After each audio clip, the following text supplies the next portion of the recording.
আজি ৩-১০-২০২৪ বৰ্ষৰ প্ৰাতঃ মুৰলী।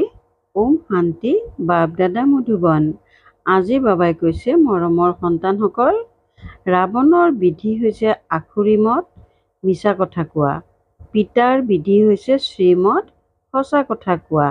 প্ৰশ্ন: কোনবোৰ কথা বিচাৰ কৰি সন্তানসকল আচম্বিত হোৱা উচিত? উত্তৰ: ১ নম্বৰ, এইখন কেনেকুৱা বেহদৰ বিস্ময়কৰ নাটক, যি চেহেৰা, যি কৰ্মকাণ্ড প্ৰত্যেক ছেকেণ্ডত পাৰ হৈ গ'ল, সেয়া পুনৰ হুবহু পুনৰাবৃত্তি হ'ব। কিমান বিস্ময়কৰ যে এজনৰ চেহেৰা আনজনৰ লগত নিমিলে। ২ নম্বৰ, কেনেকৈ বেহদৰ পিতা আহি গোটেই বিশ্বৰ সদ্গতি কৰে, পঢ়ুৱাই, এয়াও বিস্ময়কৰ। ওম শান্তি। আত্মিক পিতা শিৱই বহি নিজৰ আত্মিক শালগ্ৰামসকলক বুজাই আছে। কি বুজাই আছে? সৃষ্টিৰ আদি মধ্য অন্তৰ ৰহস্য বুজাইছে। আৰু এয়া বুজাওঁতা এজনেই পিতা, আৰু যিসকল আত্মা অথবা শালগ্ৰাম আছে, তেওঁলোকৰ শৰীৰৰ নাম আছে। বাকী এজনেই পৰমাত্মা, নাম হৈছে শিৱ। তেওঁকেই পতিতপাৱন পৰমাত্মা বুলি কোৱা হয়। তেওঁৱেই তোমালোক সন্তানসকলক এই সমগ্ৰ বিশ্বৰ আদি মধ্য অন্তৰ ৰহস্য বুজাই আছে।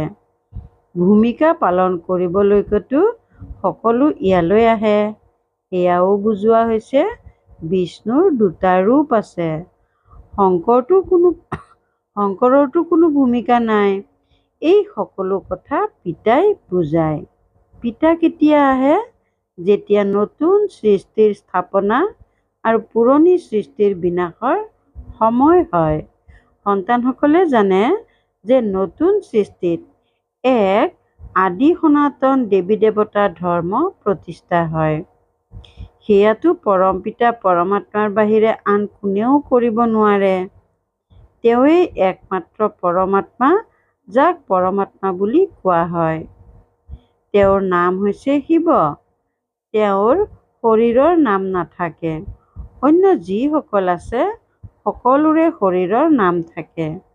এয়াও বুজি পোৱা যে মুখ্য যিসকল আছে, তেওঁলোকেতো সকলো আহি গৈছে।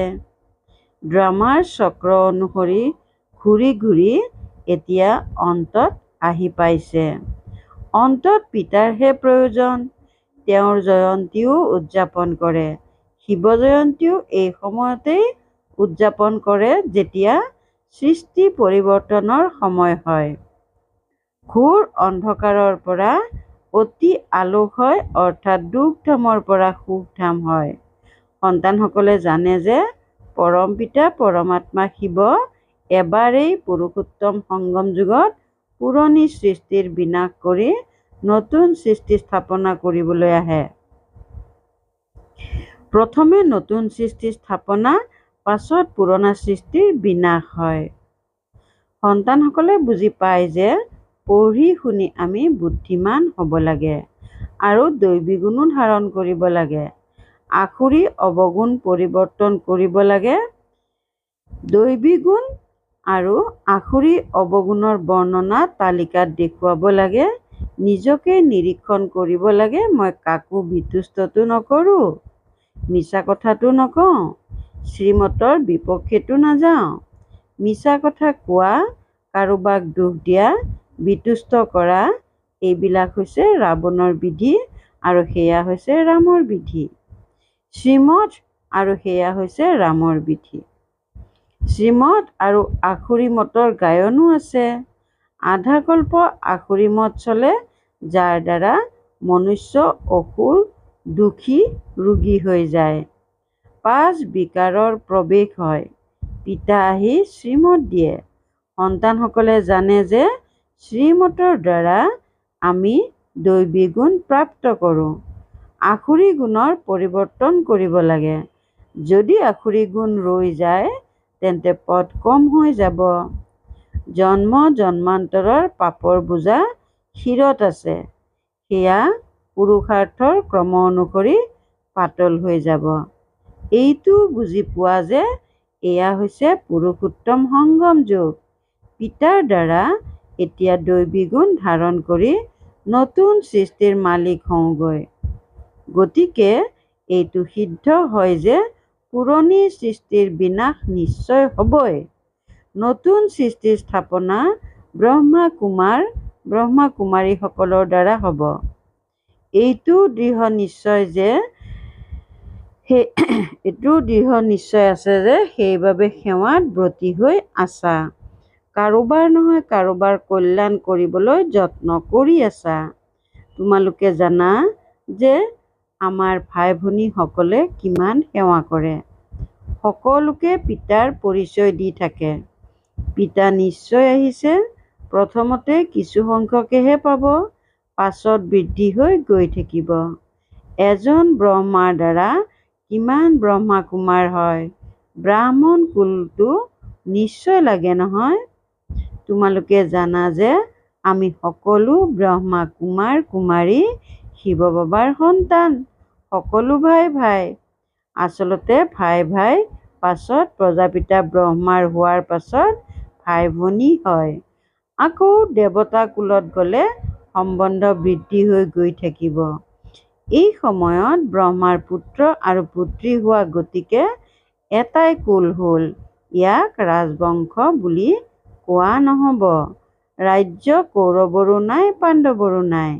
ৰাজবংশ তেতিয়াহে হয় যেতিয়া ৰজা-ৰাণী ক্ৰমানুসৰি সিংহাসনত বহে। এতিয়াটো হৈছে প্ৰজাৰ ওপৰত প্ৰজাৰ ৰাজ্য। আৰম্ভণিৰ পৰা পবিত্ৰ আৰু অপবিত্ৰ ৰাজবংশ চলি আহিছে। পবিত্ৰ ৰাজবংশ দেৱতাসকলৰহে চলে। সন্তানসকলে জানে যে ৫,০০০ বছৰ পূৰ্বে স্বৰ্গ আছিল। তেতিয়া পবিত্ৰ ৰাজবংশ আছিল। তেওঁলোকৰ চিত্ৰও আছে। কিমান সুন্দৰ মন্দিৰ নিৰ্মাণ কৰা আছে। আন কাৰো মন্দিৰ নাই। এই দেৱতাসকলৰ বহুত মন্দিৰ আছে। সন্তানসকলক বুজোৱা হৈছে যে বাকী সকলোৰে শৰীৰৰ নাম সলনি হয়। এওঁৰেই নাম শিৱ চলি আহিছে। শিৱ ভগৱানো বাছ। কোনো দেহধাৰীক ভগৱান বুলি কোৱা নহয়। পিতাৰ বাহিৰে আন কোনেও পিতাৰ পৰিচয় দিব নোৱাৰে। কিয়নো তেওঁলোকেতো পিতাক নাজানেই। ইয়াতো বহুত আছে যিসকলৰ বুদ্ধিত এইটো নাই যে পিতাক কেনেকৈ স্মৰণ কৰিব লাগে। বিবুদ্ধিত পৰে। ইমান সূক্ষ্ম বিন্দুক কেনেকৈ স্মৰণ কৰিব। শৰীৰটো ডাঙৰ, সেয়েহে তাক স্মৰণ কৰি থাকে। এনেকৈও গায়ন আছে, ভ্ৰুকুটিৰ মাজত জিলিকি থাকে তৰা, অৰ্থাৎ আত্মা তৰাৰ নিচিনা। আত্মাক শালগ্ৰাম বুলিও কোৱা হয়। শিৱলিংগৰ ডাঙৰ ৰূপত পূজা হয়। যেনেকৈ আত্মাক দেখা নাযায়, তেনেকৈ শিৱ বাবাকো কোনেও দেখা নাপায়। ভক্তি মাৰ্গত বিন্দুক কেনেকৈ পূজা কৰিব, কিয়নো পোনপ্ৰথমে শিৱ বাবাৰ অব্যভিচাৰী পূজা আৰম্ভ হয় নহয়। গতিকে পূজাৰ কাৰণে নিশ্চয় ডাঙৰ বস্তুৰ প্ৰয়োজন। শালগ্ৰামো ডাঙৰ ডিম্বাকৃতিত সাজে। এফালে আঙুলিৰ নিচিনা বুলিও কয়, আকৌ তৰা বুলিও কয়। এতিয়া তোমালোকে এটা কথাতে মনোনিৱেশ কৰিব লাগে। আধা কল্প ডাঙৰ বস্তুৰ পূজা কৰিলা, এতিয়া আকৌ বিন্দু বুলি বুজিবলৈ যত্ন কৰিবলগীয়াও হয়। কিয়নো দেখা পোৱা নাযায়। এয়া বুদ্ধিৰে বুজিব পৰা যায়। আত্মা শৰীৰত প্ৰৱেশ কৰে, যি পাছত ওলাই আহে কোনেও দেখাটো নাপায়। ডাঙৰ বস্তু হ'লে দেখাও পোৱা যাব। পিতাও এনেকুৱা বিন্দু, কিন্তু তেওঁ জ্ঞানৰ সাগৰ, আন কাকোৱে জ্ঞানৰ সাগৰ বুলি কোৱা নহয়। শাস্ত্ৰটো হৈছে ভক্তি মাৰ্গৰ। ইমান বেদ শাস্ত্ৰ আদি কোনে ৰচিলে? এনেকৈ কয় যে ব্যাসে ৰচিলে। যীশুখ্ৰীষ্টৰ আত্মাই কোনো শাস্ত্ৰ আদি ৰচা নাই। এয়াতো পাছত মনুষ্যই বহি ৰচিছে। সেই শাস্ত্ৰবোৰত জ্ঞানটো নাই। জ্ঞানৰ সাগৰ হয়েই এজন পিতা। শাস্ত্ৰত জ্ঞানৰ সদ্গতিৰ কথাবোৰ নাই। প্ৰত্যেক ধৰ্মৰ লোকে নিজৰ নিজৰ ধৰ্মৰ প্ৰতিষ্ঠাপকক স্মৰণ কৰে, দেহধাৰীক স্মৰণ কৰে। যীশুখ্ৰীষ্টৰো চিত্ৰ আছে নহয়, সকলোৰে চিত্ৰ আছে। শিৱ বাবাটো হয়েই পৰমাত্মা। এতিয়া তোমালোকে বুজি পাইছা যে সকলো আত্মা ভাই ভাই মাজত জ্ঞান থাকিব নোৱাৰে যে আনক জ্ঞান দি সদ্গতি কৰিব। সদ্গতি কৰোঁতা হৈছে এজনেই পিতা। এই সময়ত ভাইও আছে আৰু পিতাও আছে। পিতা আহি গোটেই বিশ্বৰ আত্মাসকলক সদ্গতি দিয়ে। বিশ্বৰ সদ্গতিদাতা এজনেই। শ্ৰী শ্ৰী 108 জগতগুৰু বুলি কোৱা অথবা বিশ্বৰ গুৰু বুলি কোৱা কথা একেটাই। এতিয়াতো হৈছে আসুৰী ৰাজ্য।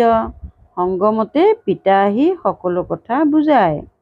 তোমালোকে জানা যে যথাযথ এতিয়া নতুন সৃষ্টি স্থাপনা হৈ আছে আৰু পুৰণি সৃষ্টিৰ বিনাশ সমাগত।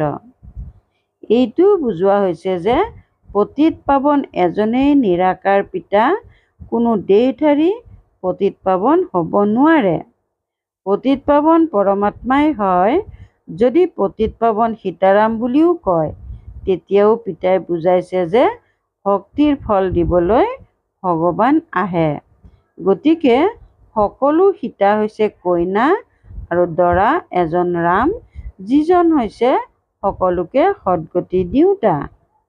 এই সকলোবোৰ কথা পিতাইহে বহি বুজায়।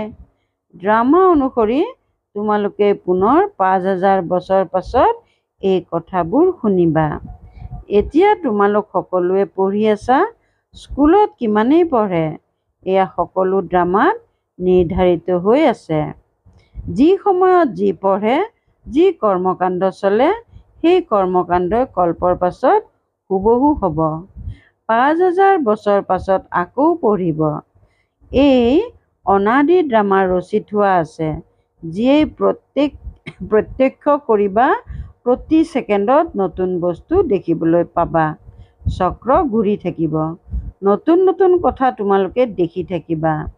এতিয়া তোমালোকে জানা যে এইখন হৈছে 5000 বছৰৰ ড্ৰামা, যিখন চলিয়েই থাকে। ইয়াৰ বিস্তাৰটো বহুত আছে। মুখ্য কথাবোৰ বুজোৱা হয়। যেনেকৈ কোৱা হয় পৰমাত্মা সৰ্বব্যাপী, পিতাই বুজাইছে মই সৰ্বব্যাপী নহওঁ। পিতা আহি নিজৰ আৰু ৰচনাৰ আদি মধ্য অন্তৰ পৰিচয় দিয়ে। তোমালোকে এতিয়া জানা যে পিতা কল্পই আমাক উত্তৰাধিকাৰ দিবলৈ আহে। এইটো গায়ন আছে, ব্ৰহ্মাৰ দ্বাৰা স্থাপনা। এই ক্ষেত্ৰত বুজাবলৈ বহুত ভাল। বিৰাট ৰূপৰো নিশ্চয় অৰ্থ থাকিব নহয়, কিন্তু পিতাৰ বাহিৰে কেতিয়াও কোনেও বুজাব নোৱাৰে। চিত্ৰটো বহুত আছে, কিন্তু এখনৰো বুজনি কাৰো ওচৰত নাই। উচ্চৰো উচ্চ হৈছে শিৱ বাবা। তেওঁৰো চিত্ৰ আছে, কিন্তু কোনেও নাজানে। বাৰু, আকৌ সূক্ষ্ম লোক আছে, সেয়া বাদ দিয়া, তাৰ দৰকাৰ নাই। ইয়াৰে ইতিহাস ভূগোল বুজিব লাগে। সূক্ষ্ম লোকটো হৈছে সাক্ষাৎকাৰৰ কথা। যেনেকৈ ইয়াত পিতাই বহি বুজায়, তেনেকৈ সূক্ষ্ম লোকত কৰ্মাতীত শৰীৰত বহি এওঁৰ লগত মিলিত হয় বা কথা পাতে। বাকী তাত বিশ্বৰ ইতিহাস ভূগোলৰ কথা নাই। ইতিহাস ভূগোল হৈছে ইয়াৰ। সন্তানসকলৰ বুদ্ধিত আছে যে সত্য যুগত দেৱী দেৱতাসকল আছিল, যাৰ 5000 বছৰ হ'ল। এই আদি সনাতন দেৱী দেৱতা ধৰ্ম প্ৰতিষ্ঠা কেনেকৈ হ'ল, এইটোও কোনেও নাজানে। অন্য ধৰ্ম প্ৰতিষ্ঠাৰ বিষয়েতো সকলোৱে জানে, কিতাপ আদিও আছে। লাখ লাখ বছৰৰ কথাটো হ'ব নোৱাৰে। এয়াতো একেবাৰেই ভুল। কিন্তু মনুষ্যৰ বুদ্ধিয়ে কোনো কাম নকৰে। পিতাই প্ৰতিটো কথাই বুজায়। মৰমৰ সন্তানসকল, ভালদৰে ধাৰণ কৰা। মুখ্য কথা হৈছে পিতাৰ স্মৃতি। এয়া হৈছে স্মৃতি দৌৰ। দৌৰ নহয় জানো? কিছুমানে অকলে অকলে দৌৰে, কিছুমানে দুজন লগ হৈ দুখন ভৰি বান্ধি তিনিঠেঙীয়া দৌৰো দৌৰে। ইয়াতো যিসকল যুগল অৰ্থাৎ স্বামী স্ত্ৰী আছে, তেওঁলোকেও একেলগে দৌৰাৰ অভ্যাস কৰে। এনেকৈ ভাবে যে সত্যযুগতো এনেকৈয়ে যুগল হৈ যাব, কিন্তু নাম ৰূপ সলনি হৈ যায়। সেইটো শৰীৰে জানো পাব? শৰীৰটো সলনি হৈ থাকে। বুজি পাই আত্মাই এটা শৰীৰ এৰি আন এটা লয়। ৰূপটো বেলেগ হ'ব, কিন্তু সন্তানসকলে আচম্বিত হোৱা উচিত, যি চেহেৰা, যি কৰ্মকাণ্ড প্ৰতি ছেকেণ্ডত হৈ গ'ল, সেয়া পুনৰ ৫,০০০ বছৰ পাছত হুবহু পুনৰাবৃত্তি হ'ব। এই নাটকখন কিমান বিস্ময়কৰ, আন কোনেও বুজাব নোৱাৰে। তোমালোকে জানা যে আমি সকলোৱে পুৰুষাৰ্থ কৰি আছোঁ, ক্ৰমানুসৰিতো হ'বই। সকলোৱেতো কৃষ্ণ নহ'বগৈ, চেহেৰা সকলোৰে বেলেগ হ'ব। কিমান বিশাল বিস্ময়কৰ নাটক! এজনৰ চেহেৰা আনজনৰ লগত নিমিলে, সেই হুবহু খেলখনেই পুনৰাবৃত্তি হয়। এই সকলোবোৰ কথা বিচাৰ কৰি আচম্বিত হ'ব লাগে। কেনেকৈ বেহদৰ পিতা আহি পঢ়ায়, জন্ম জন্মান্তৰৰ ভক্তিমাৰ্গৰ শাস্ত্ৰ আদি পঢ়ি আহিলা, সাধুসকলৰ কথা আদিও শুনিলা। এতিয়া পিতাই কয় ভক্তিৰ সময় পূৰা হ'ল। এতিয়া ভক্তসকলে ভগৱানৰ দ্বাৰা ফল লাভ কৰে, এইটো নাজানে যে ভগৱান কেতিয়া কি ৰূপত আহিব। কেতিয়াবা কয় যে শাস্ত্ৰ পঢ়িলে ভগৱানক পামনে? কেতিয়াবা কয় ইয়ালৈ আহিব। শাস্ত্ৰৰ দ্বাৰাই যদি কাম হয়, তেন্তে পিতা কিয় আহিব লাগে? শাস্ত্ৰ পঢ়িলেই যদি ভগৱানক লাভ কৰে, তেন্তে বাকী ভগৱানে আহি কি কৰিব? আধা কল্প তোমালোকে এই শাস্ত্ৰ পঢ়ি পঢ়ি তমোপ্ৰধানহে হৈ আহিলা। সেয়েহে সন্তানসকলক সৃষ্টি চক্ৰৰ বিষয়েও বুজাই থাকে আৰু দৈবী চাল চলনৰো প্ৰয়োজন। এটা হৈছে কাকো দুখ দিব নালাগে। এনেকুৱা নহয় যে কোনোবাই বিষ অৰ্থাৎ বিকাৰগ্ৰস্ত হ'ব বিচাৰিলে সেয়া নিদিলে দুখ দিয়া হ'ব, এনেকৈতো পিতাই নকয়। কোনোবা এনেকুৱা মূৰ্খও ওলায় যিয়ে কয় বাবাই কৈছে নহয় কাকো দুখ দিব নালাগে, গতিকে বিষ বিচাৰিলে দিব লাগে, নহ'লে এয়াও আনক দুখ দিয়া নহ'ল জানো? এনেকৈ বুজোতা মূঢ়মতিও অৰ্থাৎ মূৰ্খ বুদ্ধিৰো আছে। পিতাইতো কয় পবিত্ৰ নিশ্চয় হ'ব লাগে, আসুৰী চলন আৰু দৈবী চলনৰো জ্ঞান থাকিব লাগে। মনুষ্যইতো এইটোও বুজি নাপায়। তেওঁলোকে কৈ দিয়ে আত্মা নিৰ্লেপ, যি ইচ্ছা তাকে কৰা, খোৱা পান কৰা, বিকাৰত যোৱা, কোনো কথা নাই, এনেকৈও শিকায়। কিমানক ধৰি বান্ধি লৈ আনে। বাহিৰততো বহুত নিৰামিষভোজী আছে, নিশ্চয় ভাল, সেয়েহে নিৰামিষভোজী হৈছে। সকলো জাতিতে বৈষ্ণৱ আছে, চি বস্তু নাখায়। অৱশ্যে তেনে লোক সংখ্যাত তাকৰ, তোমালোকো সংখ্যাত তাকৰ। এই সময়ত তোমালোক কিমান কম সংখ্যক আছা, লাহে লাহে বৃদ্ধি হৈ গৈ থাকিব। সন্তানসকলে এইটোৱে শিক্ষা লাভ কৰে, দৈবী গুণ ধাৰণ কৰা। অন্য কোনোবাই ৰন্ধা বা তৈয়াৰ কৰা চি বস্তু খাব নালাগে। ভাল বাৰু, অতি মৰমৰ কল্পৰ পাছত পুনৰাই মিলিত হোৱা সন্তানসকলৰ প্ৰতি মাতা পিতা বাপ দাদাৰ স্নেহপূৰ্ণ স্মৰণ আৰু সুপ্ৰভাত। আত্মিক পিতাৰ আত্মিক সন্তানসকলক নমস্কাৰ। ধাৰণাৰ বাবে মুখ্য সাৰ ১ নম্বৰ, নিজৰ খতিয়ানত চাব লাগে। মই শ্ৰীমতৰ বিৰুদ্ধেতো নচলো। ২ নম্বৰ, মিছা কথাটো নকওঁ। তৃতীয়তে, কাকো বিতুষ্টতো নকৰোঁ। দৈবী গুণ ধাৰণ কৰিছোঁনে? ২ নম্বৰ, পঢ়াৰ লগতে দৈবী চাল চলনো ধাৰণ কৰিব লাগে। পবিত্ৰ নিশ্চয় হ'ব লাগে, কোনো ধৰণৰ চি বস্তু খাব নালাগে, সম্পূৰ্ণ বৈষ্ণৱ হ'ব লাগে, স্মৃতিৰ দৌৰ লগাব লাগে। বৰদান, পিতাৰ আজ্ঞা অনুসৰি বুদ্ধি খালী কৰি ৰাখোঁতা, ব্যৰ্থ বা বিকাৰী স্বপ্নৰ পৰাও মুক্ত হোৱা। পিতাৰ আজ্ঞা অনুসৰি বুদ্ধি খালী কৰি ৰাখোঁতা, ব্যৰ্থ বা বিকাৰী স্বপ্নৰ পৰাও মুক্ত হোৱা। পিতাৰ আজ্ঞা হৈছে যে খোৱাৰ সময়ত নিজৰ বুদ্ধি খালী কৰা। ভালেই হওক বা বেয়াই হওক, সকলো পিতাক অৰ্পণ কৰি নিজৰ বুদ্ধি খালী কৰা। পিতাক অৰ্পণ কৰি পিতাৰ লগত শুই যোৱা। অকলে নহয়, অকলে শুলে অথবা ব্যৰ্থ কথা বৰ্ণনা কৰি কৰি শুলে তেতিয়া ব্যৰ্থ বা বিকাৰী স্বপ্ন আহে। এয়াও অমনোযোগিতা।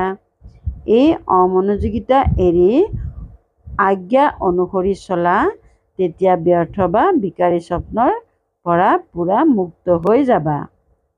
শ্লোগান: ভাগ্যৱান আত্মাসকলেহে সঁচা সেৱাৰ দ্বাৰা সকলোৰে আশীৰ্বাদ প্ৰাপ্ত কৰে। ভাগ্যৱান আত্মাসকলেহে সঁচা সেৱাৰ দ্বাৰা সকলোৰে আশীৰ্বাদ প্ৰাপ্ত কৰে। ওম শান্তি।